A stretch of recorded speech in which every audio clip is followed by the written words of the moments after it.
हम जिस दल में रहेंगे हक और इंसाफ की बात करेंगे, गरीब और मजलूमों की आवाज को उठाएंगे, तभी हम पॉलिटिक्स में रहेंगे। वरना हम माहौल बदल गया है।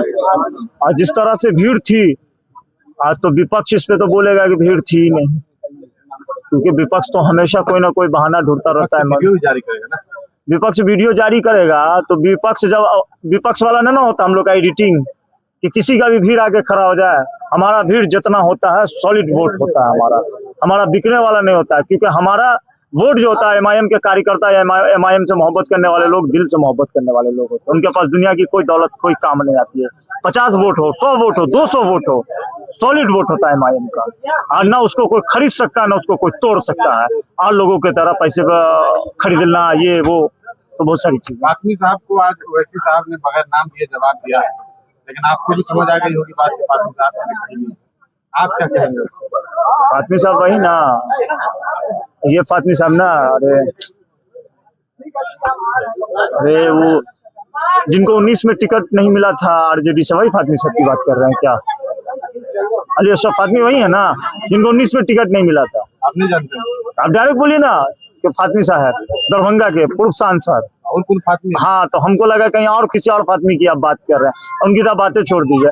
जब राजद उनको टिकट नहीं दिया तो 19 में कहाँ चले गए थे? कभी हमारी ही पार्टी में आने वाले थे, एमआईएम में आने वाले थे 19 के लोकसभा में, जब यहाँ से बद्री पूर्वे को उम्मीदवार बना दिए थे मधुबनी से। तो मधुबनी से लड़ना चाह रहे हैं? वो मधुबनी से लड़ना चाह रहे थे, मजलिस से। जब राजद टिकट नहीं दिया तब उसके बाद फिर वो बहन मायावती के हाथी पे भी सवार होने चाह रहे थे और चेहरे भी थे, शायद पट्टा वट्टा भी देख रहे थे कि आ गया था। उसके बाद पता नहीं क्या हुआ कि सीधा तीर में चलेगा। और तीर में जाने के बाद बीच में ग्रामीण से बेटा को लड़वाए ना, तो जब ग्रामीण से लड़े उस टाइम में एनआरसी या सीआर के पूरा खिलाफ था, लोग सड़क पे थे। और उस टाइम में आप मोदी जी का बड़ का फोटो लेके ग्रामीण की गलियों में वोट मांग रहे थे। तो उस टाइम में आपको याद नहीं आ रहा था? उस टाइम में तो माननीय मुख्यमंत्री जी का एकदम ये पढ़ रहे थे, कसीदा पढ़ रहे थे। आज माननीय मुख्यमंत्री जी आपको गलत हो गए। आरजेडी से साइड हो जाना, आप भी आरजेडी से निकले थे? देखिए, फातमी साहब और फराज साहब की लॉबी दूसरी है, हमारी दूसरी है। हम जिस दल में रहेंगे हक और इंसाफ की बात करेंगे, गरीब और मजलूमों की आवाज को उठाएंगे, तभी हम पॉलिटिक्स में रहेंगे। वरना हम कब तक रहेंगे? इंशाअल्लाह ताला इरादा तो है मुकम्मल पूरा कि एमआईएम में रहेंगे। ये मेरी आखिरी पार्टी होगी।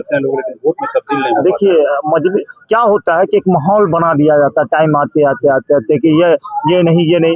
और अब जो नौजवान है खास करके वो अब इन चीज़ों को समझ गए हैं। अब इन सब चीज़ों को यहाँ के नौजवान जाले के या मिथिलांचल के नौजवान समझ गए हैं। तो इसलिए ना हम मुसलमान बीजेपी को हराने का ठेका लिए हुए, ना जिताने का ठेका लिए हुए। अब हम अपनी क़यादत को कैसे मजबूत करें उस पर सोच और फिक्र की बात है।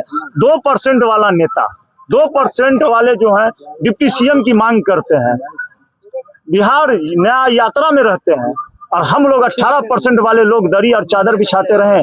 यही है। मगर कुछ ऐसे हम लोगों के भी हैं जिनको अपना 2, 4, 5 सीट मिल गया तो पूरे बिहार के मुसलमानों के ठेकेदार हो गए। अभी सब नहीं चलेगा। हक और इंसाफ के साथ टिकट मिलेगा अगर आपको यहाँ से? जी, संभावना है कि जाले से शायद लड़ी जाए। अभी तो सर हमारे राष्ट्रीय अध्यक्ष को भी कह के चलेगा जी, सरकार भी चुनाव लड़ेंगे, मुमकिन है यहाँ? निश्चित तौर पे नहीं सरकार तो मशहूर लड़ेंगे जी। कैसे लड़ेंगे? अब कांग्रेस क्या, मशहूर साहब को तो पहले बार टिकट दिए तो इंडिया अलायंस से चुनाव लड़े थे, 24,000 से हारे थे। तो सबका एक समय होता है।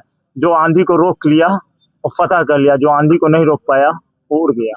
तो इंशाअल्लाह ताला इस बार जाले में एक आंधी आई है एमआईएम की, और ये आंधी पूरा समेट के सदन में हमको भेजेगी और जाले के हक और इंसाफ के लिए सदन में लड़ेंगे इंशाअल्लाह ताला।